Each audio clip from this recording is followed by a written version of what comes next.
Kita jumpa lagi di channel ini, dan kali ini saya akan membagikan secuil pikiran tentang teknik penangkapan peluang agribisnis di Manggarai Barat khususnya, dan tentu NTT umumnya pasca penyelenggaraan ASEAN Summit Labuan Bajo.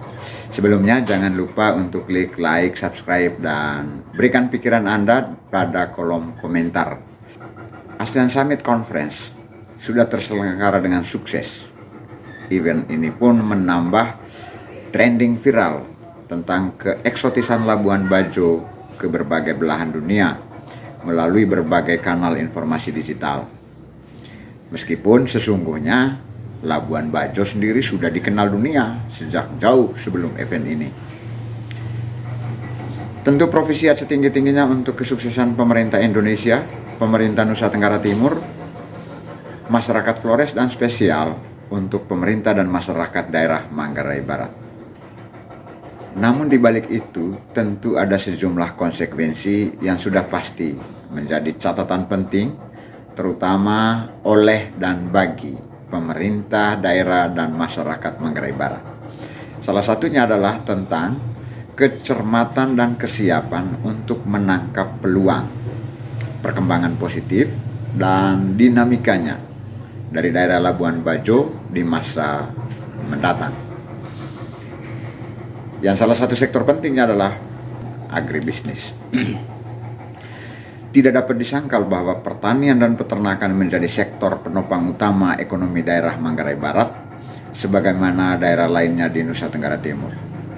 Khusus untuk sektor agribisnis di Manggarai Barat, pasca penyelenggaraan event internasional sekelas ASEAN seperti yang sudah terselenggara dengan sukses di Labuan Bajo, maka ada beberapa catatan penting yang harus menjadikan fokus penelitian dan perlu disikapi secara radikal atau secara berani.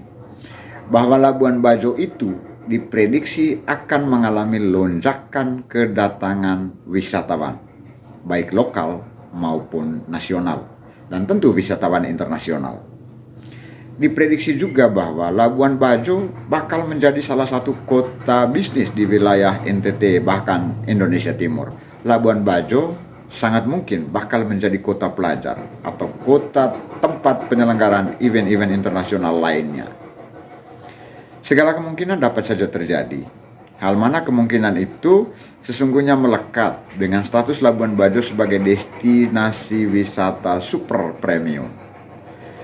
Bahwa mengunjungi daerah Labuan Bajo dengan tujuan apapun, maka ada sesuatu yang pasti yang akan dinikmati atau didapati oleh para pengunjung itu, yaitu memperoleh kesempatan menikmati aneka keajaiban objek wisatanya. Artinya, semua kemungkinan itu bersifat linier dengan tingkat mobilisasi manusia dari dan ke Labuan Bajo. Di balik kemungkinan itu semua, maka bidang agribisnis mendapat tantangan serius, terutama berkaitan dengan kenyamanan dan keamanan pangan. Karena bagaimanapun keamanan pangan akan menjadi salah satu kunci atau menjadi bagian yang tak terpisahkan dari pola pelayanan terhadap semua orang yang datang.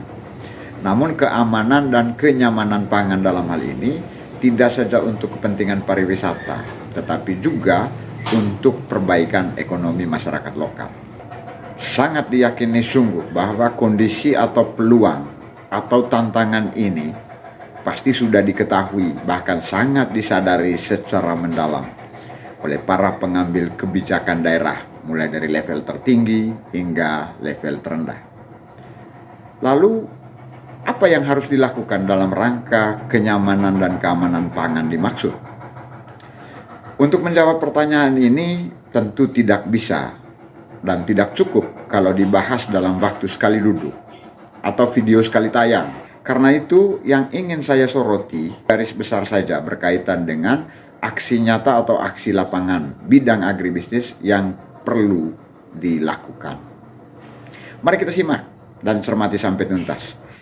Pertanyaannya tadi adalah, apa yang harus dilakukan dalam rangka menciptakan keamanan dan kenyamanan pangan dalam menangkap peluang pasca penyelenggaraan ASEAN Summit 2023 di Labuan Bajo. Ada satu kalimat penting yang dapat menjawab pertanyaan itu, yaitu adalah intervensi secara radikal. Sekali lagi, intervensi secara radikal.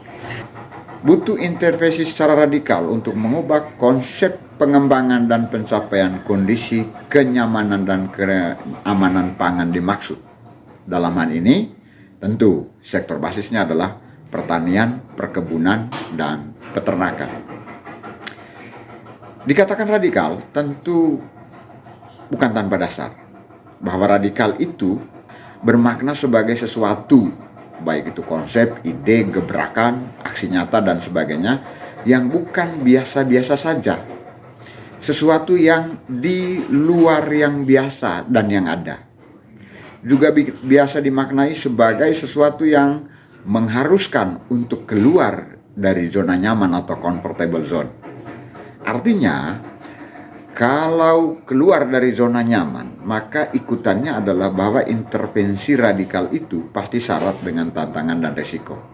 Sehingga dikatakan di luar daripada yang biasa. Nah, konsep intervensi radikal ini setidaknya terreferensi dari kenyataan di bidang agribisnis yang ada sekarang.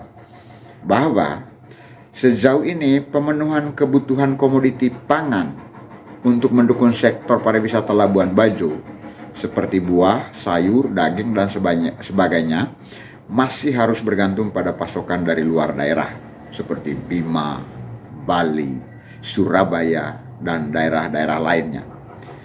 Ini sesungguhnya adalah fakta pembukti bahwa masyarakat lokal belum mampu mencukupi kebutuhan-kebutuhan tersebut, yang berarti pula masyarakat lokal belum mampu membaca, menangkap peluang yang ada di balik status Labuan Bajo sebagai daerah dengan status super premium sebagai daerah destinasi wisata.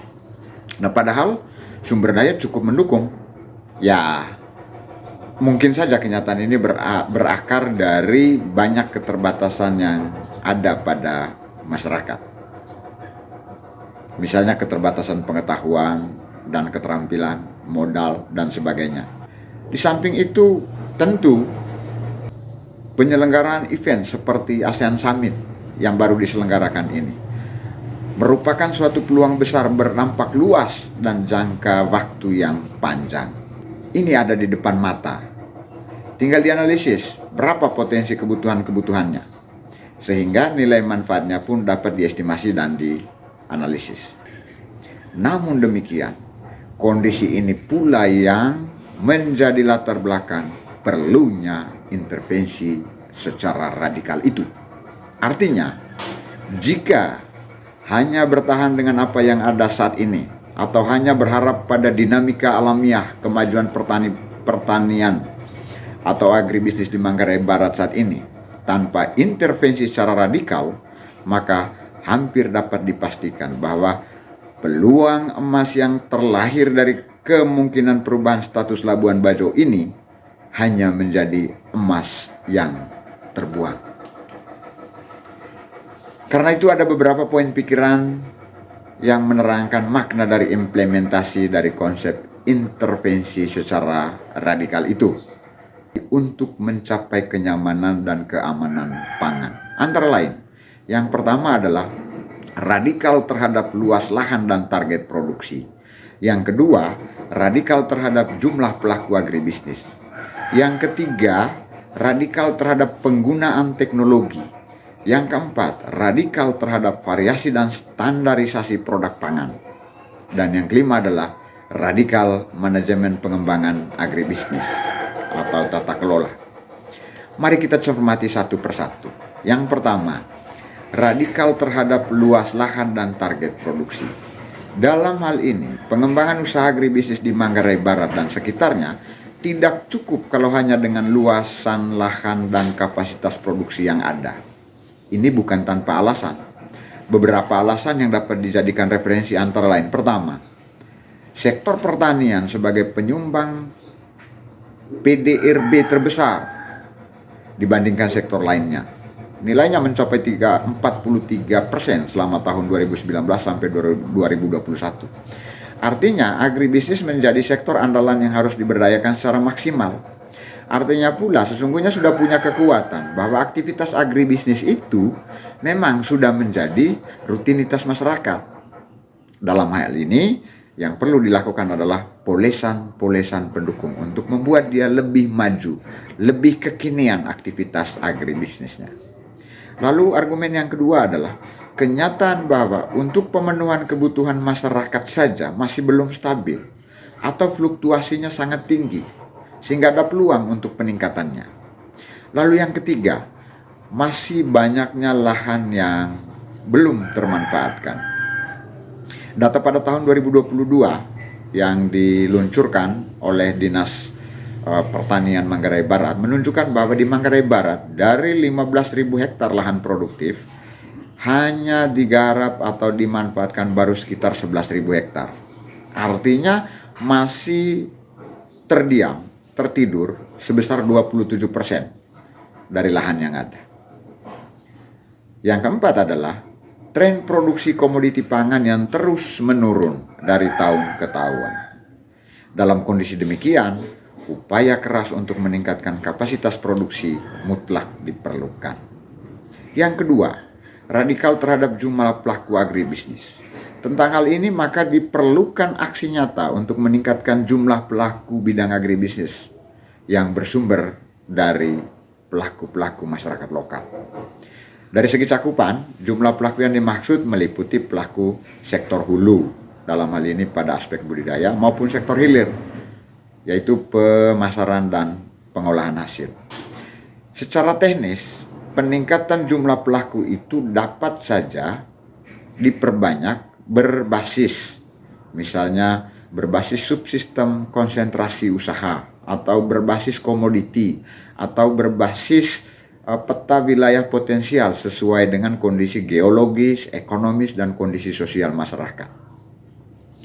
Dalam hal ini keputusannya harus berbasis data yang ada, yang saya yakin benar bahwa dinas teknis terkait memiliki dan memahami data itu, tinggal actionnya. Yang paling penting di sini berkaitan dengan radikal terhadap jumlah pelaku agribisnis adalah bahwa pelaku-pelaku agribisnis itu harus dipersiapkan kualitasnya. Bahwa pelaku dimaksud bukan pelaku yang hanya bermodalkan naluri dan kemampuan alamiah, tetapi pelaku yang memang dipersiapkan secara baik, memiliki kompetensi mumpuni di bidang agribisnis, bukan berbekalkan pelatihan 1 atau 2 hari saja. Harus dipersiapkan. Itu pun kesiapan itu harus dapat diuji, harus terseleksi mulai dari pola pikirnya hingga pengetahuannya dan aksinya di lapangan. Tujuannya adalah agar target benar-benar tercapai secara terukur dan proses itu terjadi secara berkelanjutan. Yang ketiga, radikal terhadap penggunaan teknologi.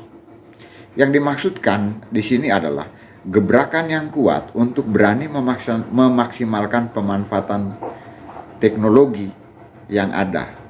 Bahwa tidak dapat disangkal kalau produksi berbagai produk agribisnis sangat membutuhkan sentuhan teknologi, baik untuk mengoptimalkan produksi, untuk memenuhi standar kualitas, kuantitas, maupun kontinuitas yang dibutuhkan oleh pasar. Bahwa penerapan teknologi membutuhkan banyak input itu pasti, tetapi itu jugalah yang menuntut untuk penangkapan peluang ini harus bersikap radikal. Artinya, jika potensi dan peluangnya sudah ada, mengapa tidak dioptimalkan sumber daya yang ada? Kita tahu dan dipastikan bahwa sudah cukup banyak teknologi tepat guna yang tersedia, yang seyogyanya sudah harus diterapkan sejak lama. Tetapi kenyataan belum secara signifikan dan terukur kemanfaatannya. Poin keempat adalah radikal terhadap variasi dan standarisasi produk pangan. Poin ini penerapannya tentu berdasarkan analisis kebutuhan pasar, baik kondisi saat ini maupun kondisi masa mendatang. Tentang hal ini sangat saya yakini bahwa dapurnya itu ada di dinas terkait, seperti perdagangan, pertanian, dan sebagainya. Tetapi hal yang perlu dipahami benar dan harus secara radikal adalah bahwa saat ini berbagai komoditi pangan yang dibutuhkan di Labuan Bajo untuk mendukung sektor pariwisata harus dan mau tidak mau harus memiliki standar spesifik, baik secara kualitas, kuantitas, maupun kontinuitasnya. Hal ini disebabkan oleh tingkat heterogenitas background yang cukup tinggi dari pengunjung kota Labuan Bajo. Hal mana pengunjungnya adalah orang-orang yang berasal dari berbagai belahan dunia yang berbeda-beda dalam hal status ekonominya, pola konsumsinya, agama dan kepercayaannya, negara asalnya, dan sebagainya. Yang semua itu adalah variabel-variabel penentu penyerapan produk agribisnis. Karena itu harus memiliki standar yang jelas, standar yang spesifik, standar yang umum, yang bisa memberi kecukupan pelayanan terhadap orang-orang yang datang di Labuan Bajo. Untuk menghasilkan produk berstandar itu tidak bisa dilakukan dengan pola-pola yang diterapkan secara konvensional. Karena pola konvensional ini cenderung bersifat tradisional, dan yang lebih parah adalah tidak ada kontinuitasnya. Coba menyediakan produk secara kontinu sehingga tidak harus bergantung pada produk dari luar. Kelima, yaitu radikal terhadap tata kelola manajemen pengembangan agribisnis. Seyogianya konsep agribisnis melibatkan banyak sektor terkait lainnya. Dalam konteks pengembangan agribisnis terkini, harusnya perlu ada kolaborasi aktif lintas sektoral untuk tujuan keamanan dan kenyamanan pangan tadi. Tentang konsep ini sudah banyak disuarakan di lapangan oleh berbagai pihak. Tetapi hampir sebagian besar semuanya hanya sebatas pengetahuan tentang adanya hubungan antara sektor agribisnis dengan sektor lainnya. Tetapi pengetahuan dan pemahaman pada tataran implementasi atau pada tataran teknis masih sangat minim. Itu karena apa? Sejauh ini penerapan manajemen yang diterapkan oleh para pelaku di lapangan itu berbasis pada teoritis tentang sistem manajemen, bukan tentang manajemen sistem. Antara sistem manajemen dan manajemen sistem itu adalah dua hal yang sangat jauh berbeda. Hal mana kalau sistem manajemen itu basisnya hanya pada menerapkan teori-teori tentang tahapan-tahapan penerapan manajemen itu sendiri. Sedangkan kalau penerapan manajemen sistem itu membutuhkan kemampuan mengkolaborasikan secara integratif berbagai sumber daya dari lintas sistem atau lintas sektor. Jadi kalau manajemen sistem itu manajemen yang melibatkan sistem-sistem atau sektor-sektor. Tentu pengkolaborasian itu tujuan utamanya adalah untuk mencapai satu tujuan besar. Dalam hal ini, perubahan secara radikal membutuhkan penerapan konsep manajemen sistem yang tentu di dalamnya tercakup pula soal sistem manajemen. Memang tentang hal ini pun saya tahu bahwa banyak teman-teman di luar sana yang mumpuni untuk memberikan pencerahan. Karena itu saya mengajak kita semua untuk mari saling berbagi pikiran konstruktif untuk menangkap peluang yang ada, terutama berkaitan dengan peluang emas di balik penyelenggaraan KTT ASEAN Labuan Bajo. Tentang hal itu saja dulu. Problem lainnya nantikan kita diskusi di lain waktu dan lain ruang. Karena itu, mengakhiri video ini saya mengucapkan terima kasih untuk perhatiannya. Silakan bagikan video ini agar lebih banyak yang peduli untuk berdiskusi, dan sesungguhnya karena berbagi itu sangat berrahmat. Salam sehat, Tuhan memberkati.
maka